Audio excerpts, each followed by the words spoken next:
Baruch Dayan HaEmet, we praise the Judge of Truth.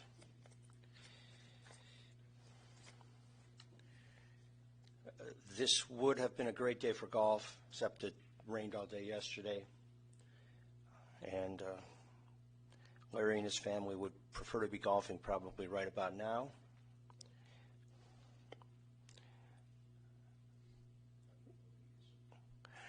It's a good question. How do I know he's not golfing? I'll just leave it there like that. Don't know. We begin with Psalm 121. Esai enai el ha'arim me'ayin yavo Ezri. Ezri me'im Adonai oseh shamayim va'aretz. Al yiten lamot raglecha, al yanum shomrecha. Hine lo yanum v'lo yishan shomer Yisrael. Adonai shomrecha, Adonai tzilcha al yad yaminecha. Yomam hashemesh lo yakeka ve'arech balayla. Adonai shmarcha mikol ra, yishmor et nafshecha. Adonai shmar tzecha v'oecha me'ata va'ad olam. I lift my eyes unto the mountains. From whence cometh my help? My help cometh from the Lord, maker of heaven and earth. The Lord will not let your foot give way. Your protector will not slumber. See, the protector of Israel neither slumbers nor sleeps.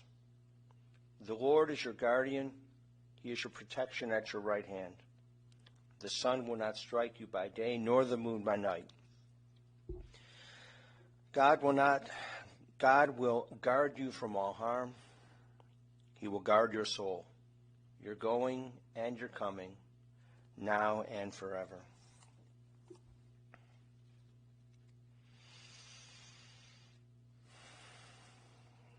Death has taken our beloved Larry Crystal.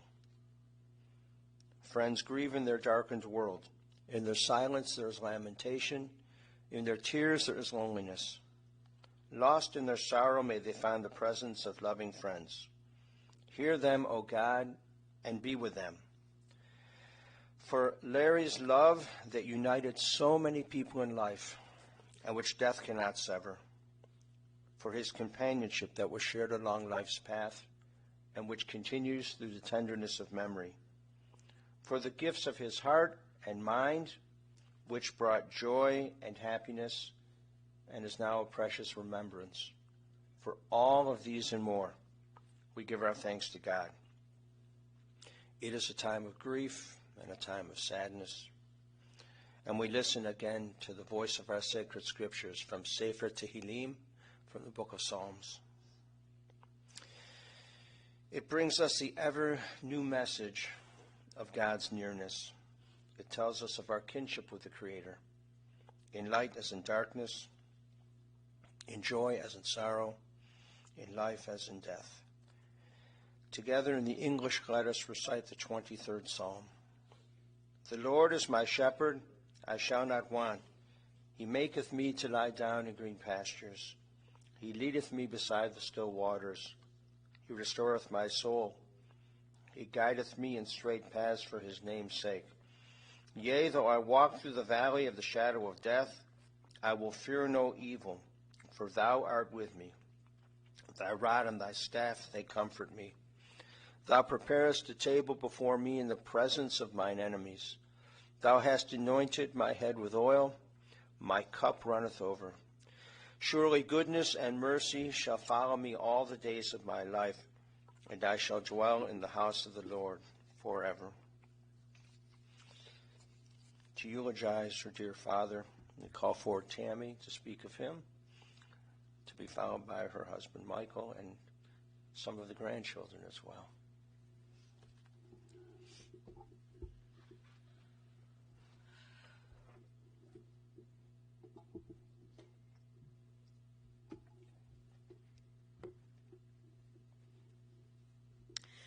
This is a poem. I didn't write it, but it spoke to me. I am lying next to you, awake now while you sleep, for death has just released me, yet in your dream you weep. If only you could see me so peaceful and serene, but you must live a little more and carry on the dream.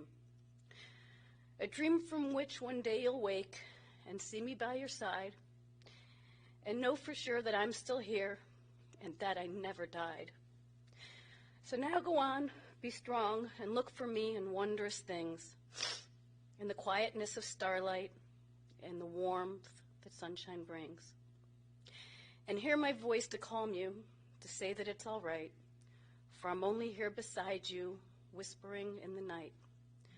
Of course you'll cry, you'll miss me, your very soul will ache, but I am here, a breath away, waiting for you to wake.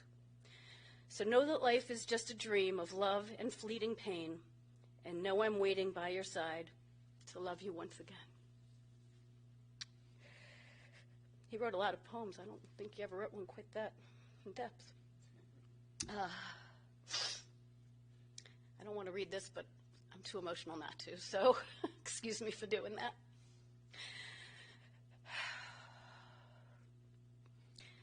My daddy was always there for me. As most of you know, life wasn't always easy for him or for us. Through marriages and divorces, he was there for me. Through tragic deaths and mental health crisis, he was there for me. Although I moved out of state and started a family in Maryland, he was there for me. You will never know a more present and loving grandfather who was present when both my kids were born and had to listen to me scream when I was in labor with the second because the epidural didn't work, and he was crying in the waiting area listening to me scream. So sweet. He didn't just buy my kids toys. He got down on the ground and he played with them. He always taught me that you get what you give. And he gave, and he gave, and he gave. And then he couldn't understand why people wanted to help him out as his health declined. I would visit him and try to do things to help him out. I might change a light bulb or do some grocery shopping, maybe clean up the kitchen or get his printer working. You would have thought I was some kind of superhero for all the praise he gave me. I was Daddy's little girl and could do no wrong. His love was unconditional and his praise was constant. His humor was one of his best qualities. And even while he was in the hospital, he continued to crack me up. You should have heard some of the stuff he was saying. No Becky and Sadie jokes, but other than that, a lot of funny stuff. He was the most stubborn man, and he didn't accept help easily. He didn't want to put anyone out for his benefit. Excuse my language, but I respected the shit out of my daddy and refused to insist that he move as his health declined. He was very clear that he was staying with his dog in his home until he died, and that's exactly what he did. I know many of you wanted to visit him, but Larry Crystal was a vain man, and he didn't want anyone to see him without his tan and his muscular physique. He wouldn't let us do anything to celebrate him in life. He did so much for so many, and today we celebrate the amazing man, son, father, grandfather, husband, uncle, and attorney that he was. I will love him forever and know that death will not separate us. His energy and light will keep us connected until the end of time. Now I just want to give you a couple of lessons from Larry. Never back up farther than you have to. Always hit your brake as soon as the guy in front of you hits his. Always assume there's a cop behind you. He learned that from experience. Good thing he always had one of those courtesy cards handy. Tip well. Servers work hard for their money. And if you don't have cash, chocolate-covered pretzels from Peterson's will do just fine. Always call people on their birthdays. It means so much more than a text. When deciding whether to do something yourself or hire someone, remember that your time is worth money, and seeing that you're not the most hands-on people, you should definitely hire someone. Pay more for better quality. Always pick up the check. When someone asks you how you are, always say wonderful. It makes both of you feel good. My brother Doug asked me to pass along a couple of quotes from him as well. As you get older, it takes twice as long to pee half as much.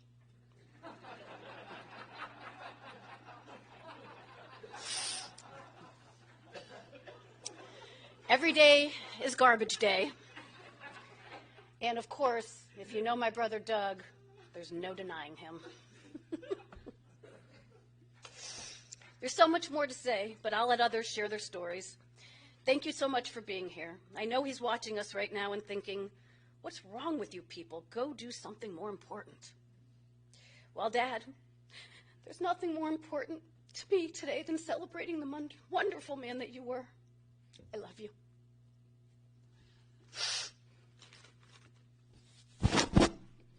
I was asked to do this. I follow the rules. Okay.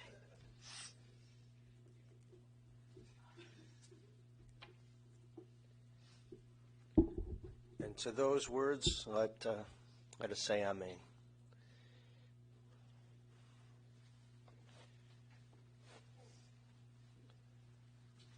I don't know what all this.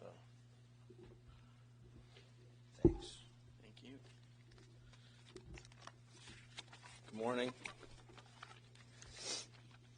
Thank you all for coming out today in remembrance of Grandpa Larry. For all those that know my grandfather, you know how kind and generous of a man he was. He had a contagious laugh and some incredible Jewish humor. We also know that he may have single-handedly kept Peterson Nuts in business. So today I would like to tell you a little story about him that I couldn't stop thinking about yesterday. From the time I could really start golfing, I was his golfing buddy, and he was mine. He taught me I had to listen to my mother how to chip around the greens, and always reminded me that driving is just for show. He was not only generous off the course, but he always made sure we both had a good lie when we were hitting our second shots out of the rough or the woods.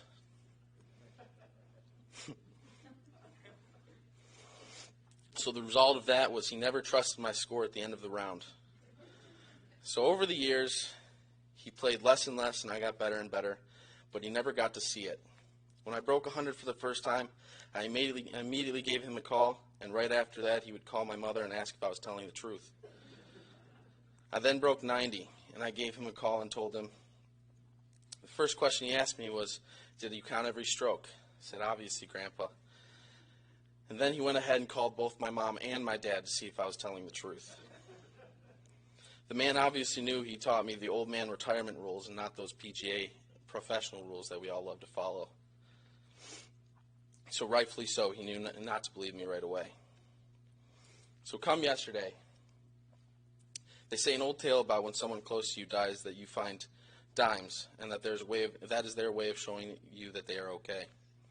Well, yesterday, my mom and I found 2 dimes, which is amazing. Now, the negative part about finding those dimes was that I also played golf yesterday. And I'm sure you can guess I didn't exactly shoot in the 80s like I've been telling him. So if those dimes told him anything yesterday, it's that he knows and has always known I'm full of shit.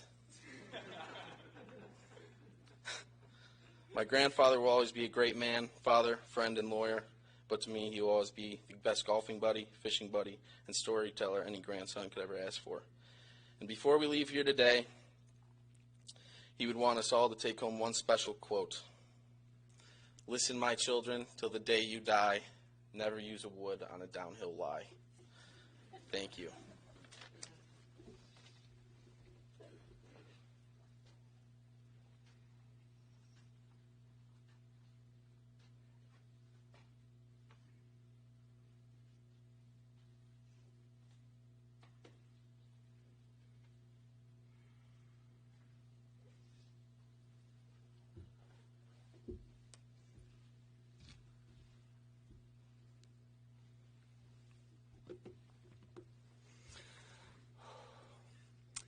Good morning, everyone. Thank you all so much for coming today. My grandfather was, is, and will always be my mentor, role model, and best friend. When I was first asked if I wanted to give a speech today, I was instantly reminded of my grandfather and I's phone calls. I would talk for 90% of the conversation, and he was lucky enough if he got 2 sentences in. So when I realized I could talk for 100% of a speech, I knew it was a no-brainer. Since I was a young kid, my grandfather always led by example. He not only taught me the importance of family, but unconditionally showed me by getting on the ground to play toys with my brother and I, that he, of course, paid for. Toys transitioned to pillow fights transitioned to long nights of card playing that I only won when he allowed me to. And card playing transitioned into a special bond that could never be broken. From long, hard-fought days at Dave & Buster's to beach days out in Florida, my grandfather was always ready to put his busy work life to the side because his family always came first. For a man that cranked out 80-plus hour work weeks, my grandfather always understood the value of making the most of every hour, minute, and second that he had on this beautiful planet. As I got older, the role of my grandfather changed, but the bond we cherished only grew stronger. Pillow fights turned into long nights on the phone, talking about girls and politics. And him kicking my ass in card games, well, some things never do change. But through it all, what bonded us most wasn't the games we played or long conversations we had, no. What bonded us most was the connection we established, our compatible sense of humor, and, of course, our mutual love for crab claws and coconut bars. My grandfather taught me lessons that will carry on in this lifetime and beyond. The first lesson he taught me is that monetarily being there for the ones you love is great and all, but what really bonds people is showing them just how much you love them. My grandfather not only listening, but consistently engaging and challenging me in our weekly phone calls is what made our bond impenetrable. The second lesson my grandfather taught me is that no matter how successful you become, you must remain humble and remember your roots. My grandfather was the son of a painter and retail worker who had to work relentlessly to help make ends meet and help provide for their family. Through his own experiences growing up, he quickly understood the value of academia and became the first one in our family to not only graduate from college, but to go on and earn his CPA. But my grandfather still wasn't satisfied. He went on to pass the Ohio bar exam and practiced law for over 50 years at the same law firm. He worked his tail off for every penny he made, but he was never flashy, never stuck up, and always gracious. My grandpa used to tell me, Matthew, there will always be someone next to you that may be smarter than you are. But if you consistently outwork your competition, the results will follow in your favor. Well, Grandpa, because of the path you created, I will humbly follow behind in your footsteps and carry on the family legacy to make sure there will always be a lawyer in the family, just as we talked about. The third and final lesson my grandpa taught me, although there are plenty of more, is that what makes the world so great is not the materialistic items we obtain, but rather the relationships we work to establish. Each and every person in this room is here today because they love Larry Crystal, and are here to celebrate him. I may not be the smartest man in the room, but because of my grandpa, I am focused, driven, and ready to face any obstacle that stands in my way of success. Before I close my speech today, I would love to read the final poem my grandpa wrote to me a month before his passing. It's titled Matthew's College Graduation. What can we say about Matthew that we haven't already said before? But he said it's not enough quite yet. He still wants to hear some more. He started out at the University of Maryland, but he needed to have more fun. So off to Florida, he finished his degree and found time to take in the sun.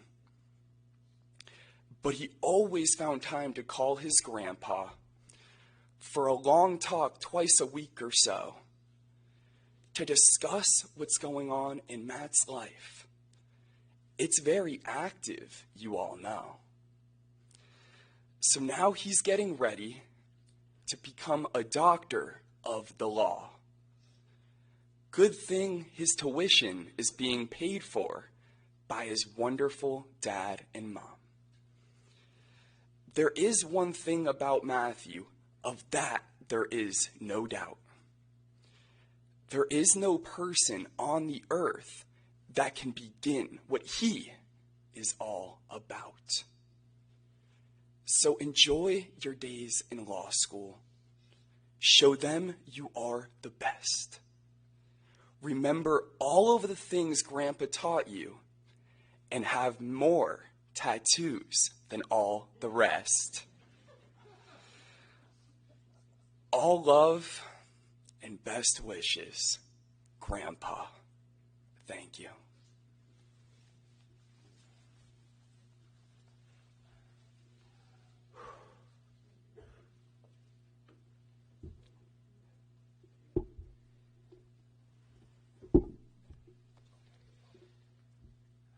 To all of those words spoken as a prayer, let us say amen. Please.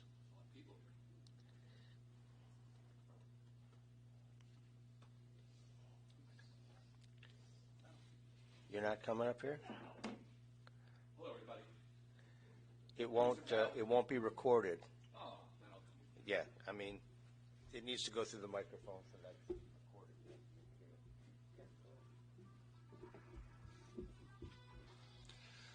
Oh, technology.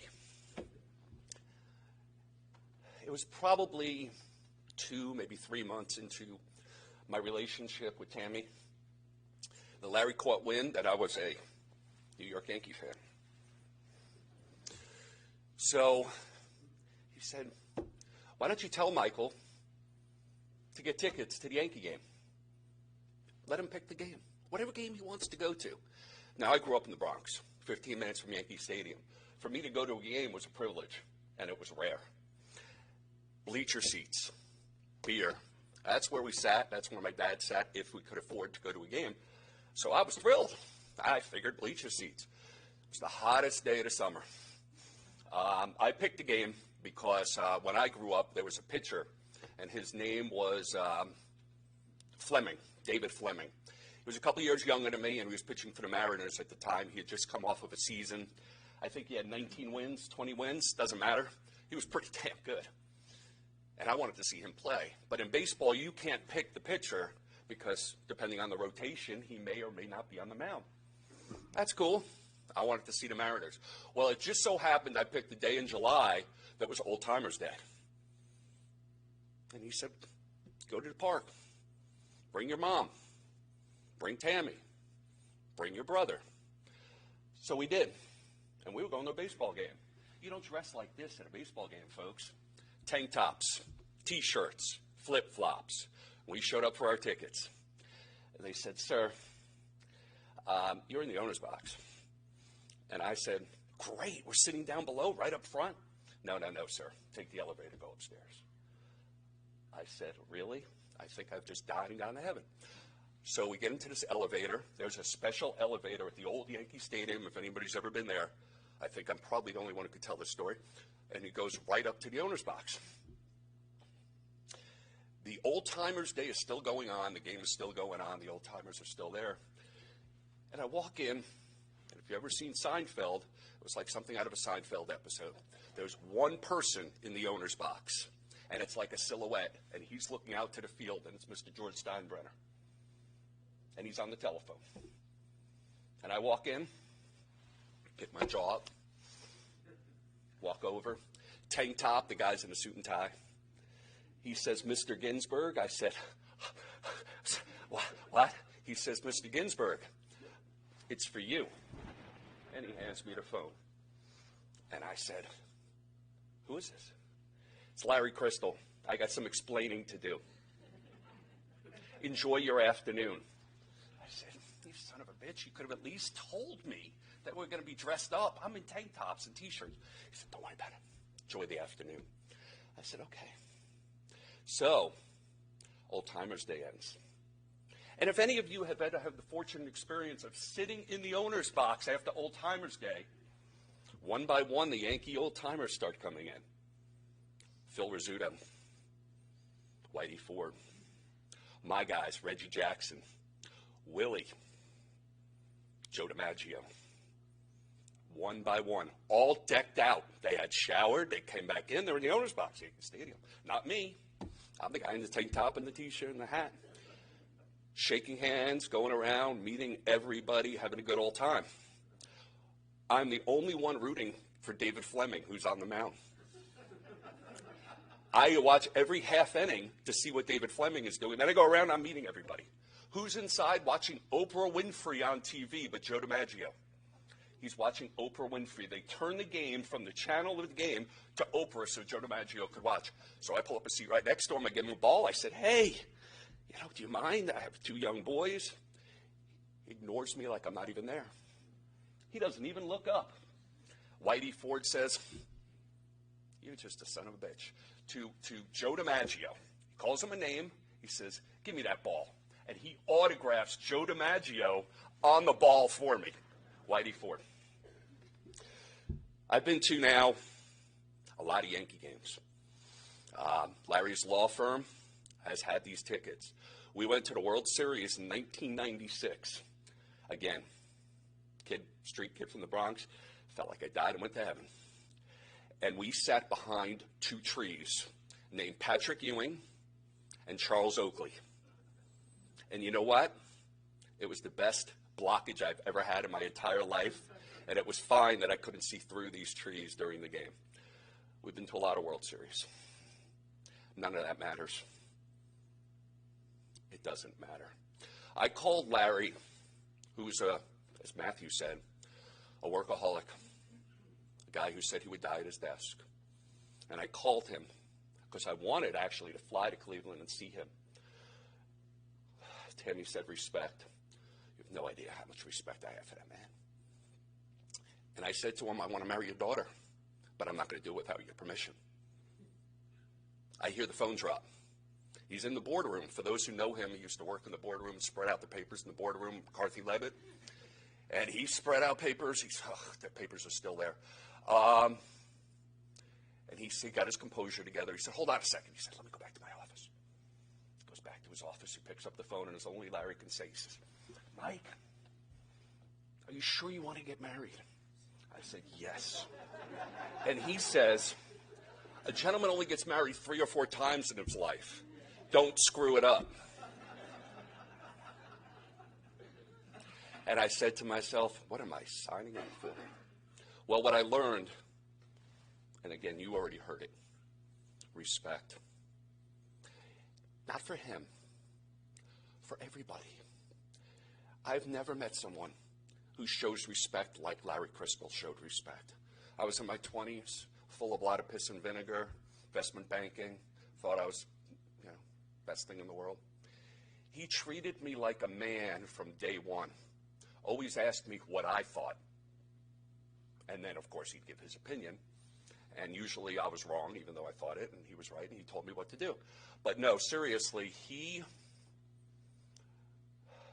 was always respectful. When our kids were born, they weren't kids anymore. They were just like adults. He had meaningful, lengthy conversations with them. And he would sit down and be present. And what I learned is to be present from Larry and respect people in a way that they want to be respected. Now, we knew he was a workaholic. Everybody knew he was busy. But he never showed it, ever. And that was very, very meaningful. And what he also showed us was to be present in life and be there for your family and be there for everybody. As Tammy said, Larry's a vain man. Over the last few years, nobody saw him being a hermit. He stayed inside. But he also did that because he had a lot of respect for other people, and he had respect for himself. And he didn't want people seeing him in that condition. All right? Good news. You don't have to remember him in that condition. I'm not going to remember him in that condition. I'm going to remember him on the beach, walking with my kids for hours, picking up seashells. Hours. And really being amazed by those seashells. Going into our basement and setting up a table.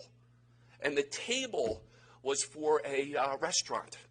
And they invited us down. They had a menu and the American diner. And he sat down and he served us. And he was just in the moment with the kids. He was in the moment with the family. He was there. So while he was sick and while he was in pain, we don't remember any of that. We remember the good times. We remember the sports. We remember the family. And we remember him being there and being present. Larry, you're a blessing. Miss you, man. Love you to death. Thank you all for coming today.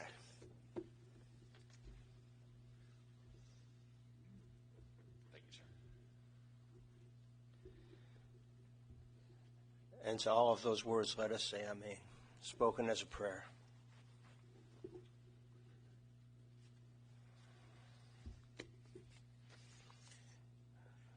The importance of family has been mentioned more than once. I would just like to indicate that Larry, I told them if they covered the waterfront, I would pretty much just say amen, which is just about what I'm going to do. Just want to mention a few things. He was born here in Cleveland on December 16th, 1938. His parents of blessed memory, Jack and Yetta. He is preceded in death by his younger sister, Rochelle. Blessed with family, 3 children, Brian of blessed memory in 1988. Doug's married to Teresa. Tammy is married to Michael. And 4 grandchildren, Riley, Megan, Zachary, and Matthew. He liked to ride a motorcycle without a helmet. I thought it was pretty hilarious that he said to you, you're going to go through your life, you need to get married 3 or 4 times. Yeah, do it right, don't mess it up. He was just one shy there, wasn't he? Okay, so he very much enjoyed getting together for Thanksgiving with family and friends. And on Sunday night, he breathed his last. He was in hospice care. And now there's no more pain or deterioration. There's just rest and wholeness and peace. His soul is returning to God and to be with the souls of his dear loved ones, friends, and the ancestors of our people. We learn this in Ecclesiastes chapter 12, verse 7. The dust returns to the earth as it was. The spirit returns to God who gave it. So now he is at peace. And one day, Judaism teaches all of us will be together with our loved ones in Olam Haba. Olam Haba is the world to come. It's not a place, it's a time. It's an eternal time. And so we should not be in a hurry to get there. However, know that when that time arrives, we'll be together with our loved ones. The family has allowed us to send along an old prayer book with him and also old tefillin in the casket. It's a mitzvah to escort the body of your loved one to its final resting place, and also holy books of our tradition. And so you have many, many memories of Larry Crystal. He didn't have a middle name. That was it, just Larry Crystal. I said Lawrence? No, Larry. And we give thanks to God for this gift of life. 82 is pretty good, but we hoped for many, many more years in health. Many, many more. And as you think of him, you should go golf a little bit, do some fishing, walk on the beach, get shells, go to a ball game, be present for people. That is the most important thing. And do these things in his loving memory. For only through the deeds which we perform can the world be compensated for his loss. We conclude with words from the first chapter of the book of Job. Adonai natan v'Adonai lakach, Yehi Shem Adonai mevarach. The Lord hath given, the Lord hath taken away. Blessed be the name of the Lord. Amen. Ose shalom bimromav, hu ya'aseh shalom aleinu, ve'al kol Yisrael, ve'imru yimru amen. Ya'aseh shalom, Ya'aseh shalom, shalom aleinu, ve'al kol Yisrael. Ya'aseh shalom, Ya'aseh shalom, shalom aleinu, ve'al kol Yisrael. May God, who causes peace to reign in the high heavens, cause peace to rain down upon us, upon all Israel, and upon the soul of our dearly departed Larry Crystal, and let us say Amen. Please rise for Elmanei Rachamim.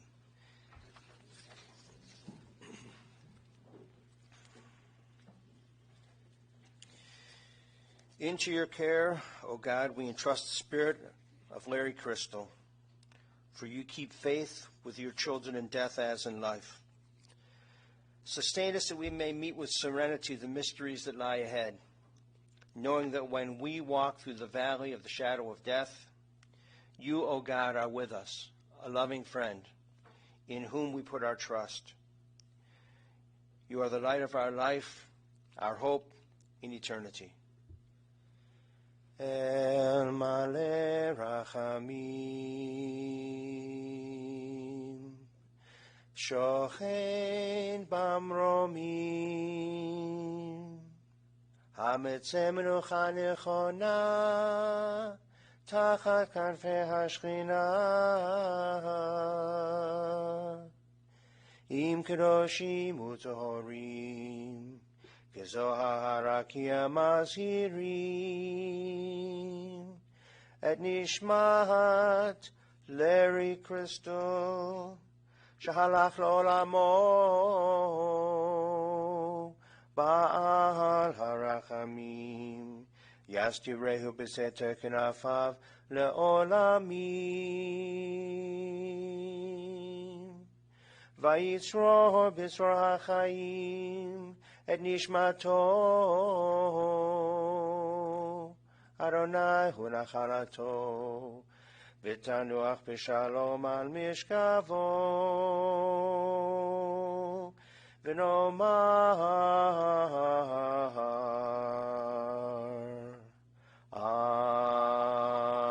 Amen.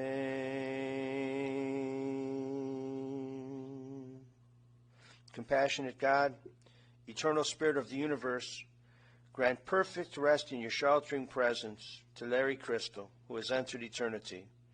O God of mercy, let him find refuge in the shadow of your wings, and let his soul be bound up in the bond of everlasting life. God is his inheritance. May he rest in peace, and let us say amen. Please remain standing. The gentleman will come forward and give us directions as we will go in procession to Beit Olam Cemetery. We'll recite Kaddish there, and then is everyone invited to come back for lunch?